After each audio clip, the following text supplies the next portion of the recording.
Vamos falar agora sobre o rito especial, no procedimento especial do rito Tribunal do Júri, que é um procedimento especial, por mais que tenha discussão doutrinária se é um procedimento especial, se não é um procedimento especial. Uns falam que não é, em razão de ele não estar numa lei, numa legislação penal especial, numa lei específica para ela, né? Porque ele está dentro do Código Penal, né? Mas a corrente majoritária da doutrina entende que o procedimento do júri é sim um procedimento especial. E nós veremos que ele é um procedimento bipartido, né? Primeira parte e a segunda parte do tribunal do júri. Bom, da mesma forma como o procedimento comum, a primeira parte do tribunal do júri, ele é idêntico, né? Ou bem parecido com o procedimento como ordinário e sumário. Muda só o quê? Muda só as espécies que pode ter de sentença.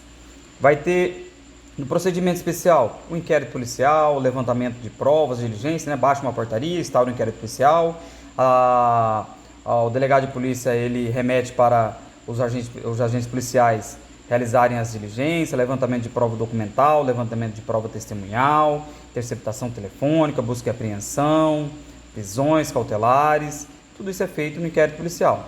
Ok.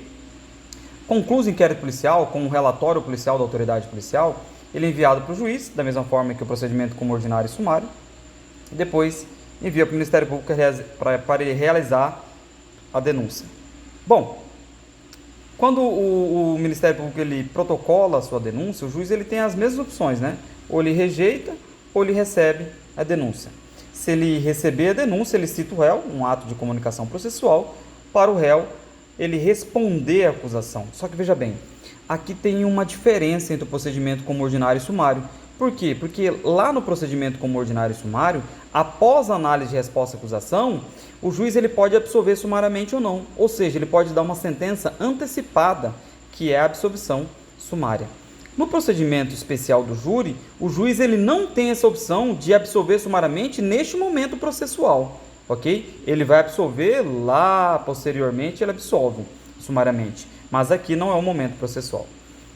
Após a análise da resposta à acusação, o juiz, na prática, ele envia para o Ministério Público ele dá a sua cota ministerial, e aí o juiz ele designa uma audiência de instrução de julgamento, com todas as etapas, as mesmas etapas lá do procedimento comum, ordinário e sumário, né? Procedimento ordinário, comum, ordinário e sumário, tem lá a oitiva da vítima, a inquirição das testemunhas de acusação, defesa, aí a cariação, a perícia, aí reconhecimento de pessoas e coisas e, por fim, o interrogatório do réu. Após a conclusão, após a instrução da audiência, aí o juiz ele tem duas opções. Ou ele, as partes elas fazem as alegações de forma orais, o AFO, ou eles protocolam os memoriais, o Ministério Público primeiro e depois a defesa. Após as alegações finais orais ou por forma de memoriais escrito, o juiz ele tem que decretar, tem que prolatar uma sentença. Aqui é a diferença do procedimento do júri, procedimento especial do júri, para os outros procedimentos. Porque aqui o juiz ele tem 4 opções. Ele pode absolver sumariamente nos termos do artigo 415 do CPP. Ele pode absolver, se caso ficar evidenciado uma excludente de licitude, excludente de culpabilidade, se for comprovado que o réu não praticou o crime ou que o fato não constituiu algum crime, o magistrado ele absolver sumariamente. Ou o magistrado ele pode ter uma decisão, pode ter uma sentença desclassificatória, desclassificar um homicídio doloso contra a vida para um homicídio não doloso contra a vida. Exemplo, desclassificar de um homicídio doloso para um homicídio culposo, comprovar que ele não quis a morte, nem assumiu o risco da morte, no caso do homicídio, ele não assumiu o risco, nem quis a morte, mas ele foi imprudente, mas ele foi negligente, mas ele foi imperito. Então, existe essa possibilidade de desclassificar de homicídio doloso contra a vida, vamos supor que seja para um homicídio culposo contra a vida. Mas ele também pode desclassificar de um crime doloso, vamos supor homicídio, de um homicídio doloso contra a vida para um crime doloso, mas não contra a vida, e sim contra a pessoa. Exemplo, pode desclassificar de um homicídio tentado, para uma lesão corporal, seja ela leve, seja ela de natureza grave ou gravíssima, mas ele pode desclassificar esse homicídio tentado para uma lesão corporal. Ele também pode desclassificar de um homicídio doloso contra a vida consumado para lesão corporal seguida de morte. Que o crime de lesão corporal, seja ele leve, grave ou gravíssimo, ou seguido de morte, não é um crime doloso contra a vida, ele é um crime contra a pessoa. Então o juiz ele pode proferir essa sentença desclassificatória, né, que é a segunda.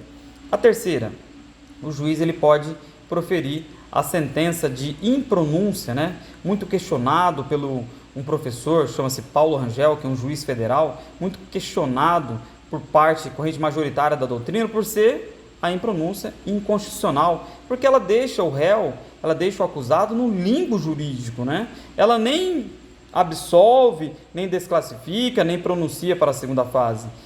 O processo ele fica meio sobrestado, até que apareça novas provas. Mas o indúbio pro réu, ele fala que se não houver provas, deve absolver o réu. É isso que o indúbio pro réu fala. Só que aqui na primeira fase, daqui para cima, na primeira fase do júri, o que impera não é o indúbio pro réu, e sim o indúbio pro societate. Então, por isso que existe essa decisão que chama impronúncia, né, que o processo fica sobrestado até que apareçam novas provas. Bom, a última, né, a quarta e última sentença, a decisão do juiz, é a pronúncia. Só e somente só houver a decisão do juiz de pronúncia, vai haver a segunda fase do júri. Então, daqui para frente, tudo é segunda fase do júri. Né? Se houver a decisão de pronúncia do juiz, aí vai abrir a segunda fase do júri. Em relação aos recursos da primeira fase do júri, daqui para cima, nós podemos perceber que em relação à decisão de absolvição sumária, cabe o crime de absolvição, cabe a recurso de apelação. Em relação à sentença desclassificatória, cabe recurso em sentido estrito. Em relação à impronúncia, cabe a apelação. Em relação à pronúncia, cabe o recurso em sentido estrito. Percebam que A de absolvição, vogal, existe o A do recurso de apelação. Vogal com vogal. Consoante com consoante. D é consoante. R é consoante. Então, o D de desclassificação, que é consoante, vai caber o recurso com consoante, que é o rese. A é uma vogal. A é uma vogal. Então, da impronúncia, vogal, cabe o recurso de apelação, que começa com vogal. A pronúncia começa com uma consoante e vai ter o recurso com consoante, que é o rese. Bom, só e somente só houver a sentença, né, de pronúncia, aí abre a segunda fase do júri. Aberta a segunda fase do júri, o juiz ele vai abrir um prazo para o cumprimento do rito 422, que nada mais é que o arrolamento de testemunhas, e aí ele designa o plenário, né, o dia do tribunal do júri, do julgamento por esse réu, por uns jurados. Bom, vai ser julgado por um jurado, né, vai ter a votação dos jurados lá, que são 25 jurados para ser sorteado, um quórum mínimo de 15, e aí só 7 vão compor os conselhos de sentença. Esse conselho de sentença, ele vai resolver a vida do réu, né? Ele que vai decidir a vida do réu. Se ele vai absolver o réu, se ele vai condenar o réu, ou se ele vai dar uma sentença desclassificatória para o réu. Quem vai decidir são os juízes leigos, são os jurados, né? São os juízes de fato. Eles, que são 7, né? Eles decidem por essas 3 sentenças, né? Podem desqualificar também, tá?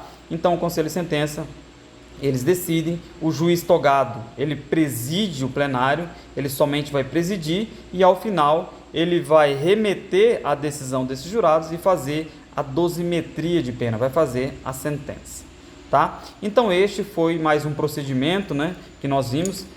Depois dessas decisões aqui, aí volta para aquele mesmo quadro que nós vimos, né, que é os recursos, e aí vai indo. Só que com uma observação. Aqui, nos crimes dolosos contra a vida, o pacote anticrime falou que após a sentença, se ela for uma sentença condenatória, e a sentença condenatória tiver uma pena acima, né, na dosimetria de pena, tiver uma pena acima de 15 anos, pode haver a execução provisória de pena. Por que o pacote anticrime falou isso? Porque respeitando o princípio da soberania dos vereditos. Em razão da soberania dos vereditos, né, o pacote anticrime falou que a partir daí, se a sentença condenatória for acima de 15 anos, pode executar provisoriamente a sentença condenatória, a pena. tá ok? Espero ter ajudado vocês, e aí gravarei mais vídeos aí daí por diante, dessa mesma forma, tudo esquematizado. Um abraço, até mais, tchau, tchau.